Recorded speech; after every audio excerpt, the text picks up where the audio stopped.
On November 21, 1916, the unsinkable HMHS Britannic struck a mine and sank in 55 minutes.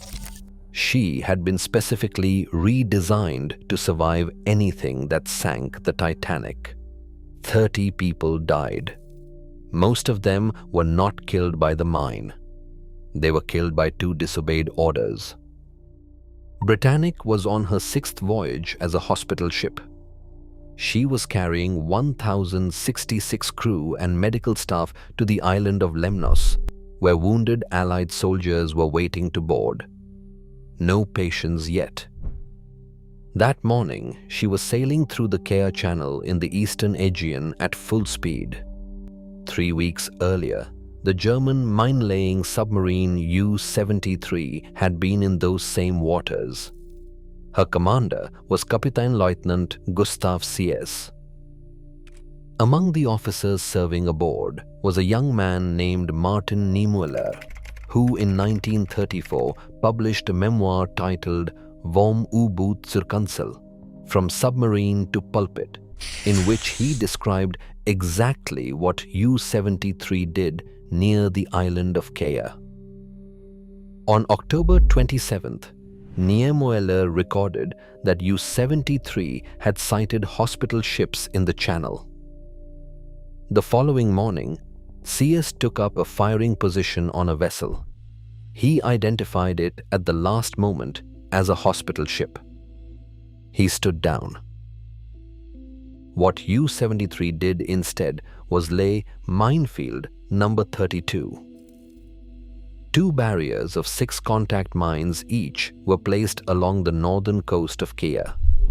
Each mine carried 130 kilograms of wet gun cotton, primed by a contact detonator and invisible from the surface. CS and his crew waited 6 hours.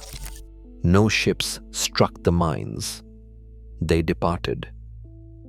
On November 14th, the French auxiliary cruiser SS Burdigala struck one of those mines in the Kea Channel and sank. One of her guns had fired at what appeared to be a periscope before the explosion. Survivors told the French Navy the ship had been torpedoed. That was wrong, but it determined everything that came next. A torpedo attack and a minefield required different responses. The channel was not swept. 11 mines remained in place. Britannic entered the Kea Channel on the morning of November 21st. Subscribe. HMS Hood is next. At 8 in the morning, a church service was concluding in the second-class dining room. 15-year-old Boy Scout George Perman was operating one of the aft passenger lifts.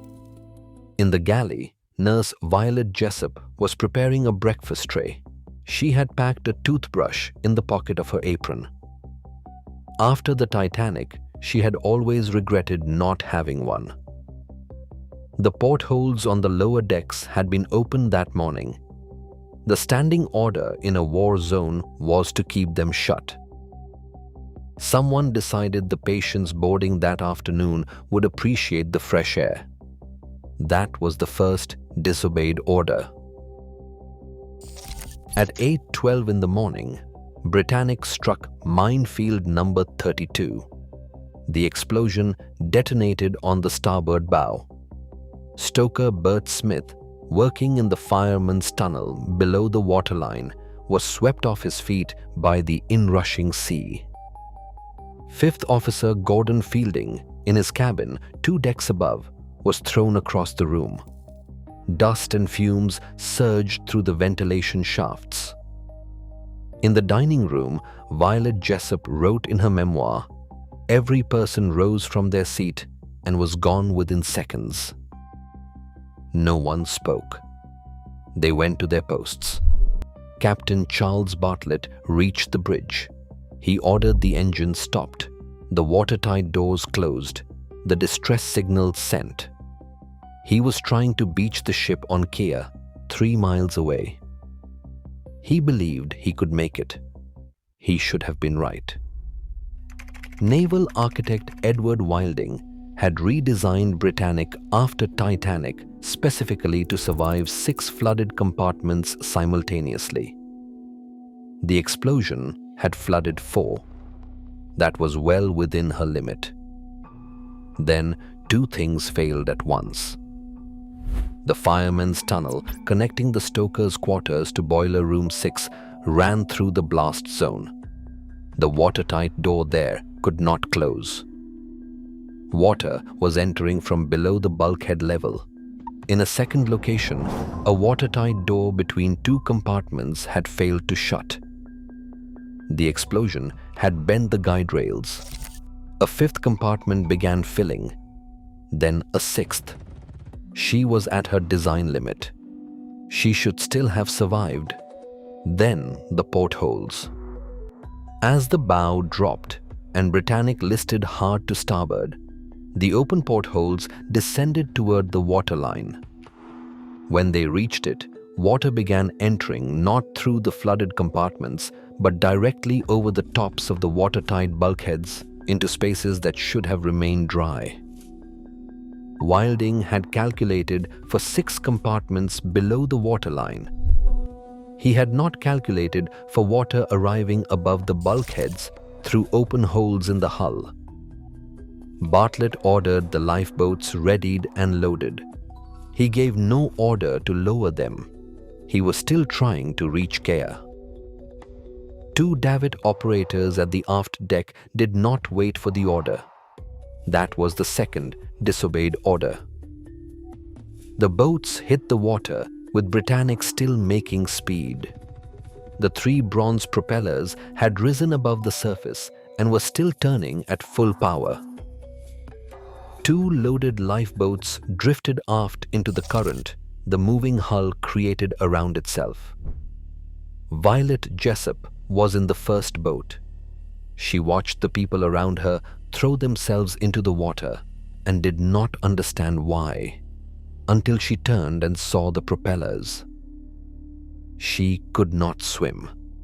She jumped anyway. In her memoir, she wrote that when she surfaced, her head struck something hard from above. Her skull fractured. She did not know it at the time. She came up alongside floating debris, grabbed a spare lifebelt, and kicked clear of the stern. George Perman, 15 years old, had made it into one of the same boats. When the current began pulling it toward the propellers, he grabbed a rope attached to the davit above and hung there over the water while the boat swept out from beneath him. He watched. He would describe what he saw for decades afterward, and he would not describe it in detail. At 8:35, Bartlett stopped the engines. 23 minutes after the mine struck, a 3rd boat was saved. 35 lifeboats were launched safely. Bartlett restarted the engines once more for a final attempt at the island. Water reached D-deck. He stopped the engines for the last time. He used the remaining steam to sound the ship's whistles. Then he walked off the bridge wing into the sea, swam to a nearby lifeboat, and watched. At 9:07 in the morning, 55 minutes after striking minefield number 32, HMHS Britannic rolled onto her starboard side and sank. She is the largest intact passenger ship on the ocean floor. HMS Heroic and HMS Scourge received the distress signal. Greek fishing boats arrived first. 30 people died, most of them in the 2 lifeboats that reached the propellers before Bartlett stopped the engines. The formal inquiry was held aboard HMS Duncan. Its report ran to approximately 700 words. The conclusion noted the probable cause as a mine and observed that open portholes had contributed to the rate of sinking. The inquiry did not investigate who had ordered the portholes opened or why the Care Channel had not been swept after the Burdigala sank a week earlier. After the war, CS confirmed in naval debriefings that U-73 had laid minefield number 32 on October 28, 1916. In 2003, a diving expedition led by Carl Spencer located mine anchors on the seabed near the wreck, consistent with U-73's logged coordinates. The German and Austrian naval archives provided independent confirmation. White Star Line received the German ocean liner SS Bismarck as war reparations under the Treaty of Versailles. She entered service as RMS Majestic and was briefly the largest ship in the world. She replaced a ship that White Star had never actually used. Martin Niemöller returned to Germany, entered the Lutheran ministry, and in 1933 began publicly opposing the Nazi regime. He was arrested in 1937. He spent 8 years in Sachsenhausen and Dachau. He was liberated in 1945. The statement he wrote in various forms during that period begins with the line, "First, they came for the socialists." He died in 1984. He was 92. The Welter Philharmonic pipe organ built for Britannic's first-class grand staircase was never installed on the ship. It passed through several private hands in Germany over the following decades. In 2007, conservators at the Museum für Musikautomaten in Siegen, Switzerland, found the same word inscribed on 3 beams beneath the instrument's wind chests: Britannic. The organ plays still. 30 people died on HMHS Britannic. Over 1,000 survived. The evacuation was fast and ordered. The safety improvements built into her after Titanic worked. She never carried a paying passenger. She was gone before she was used. What killed 30 people was not the mine, not the design. It was 4 open portholes and 2 sets of boats lowered before the order came. Small decisions. One warm morning, 3 weeks after the officer who laid the mines stood his submarine down from attacking a hospital ship because he recognized the Red Crosses.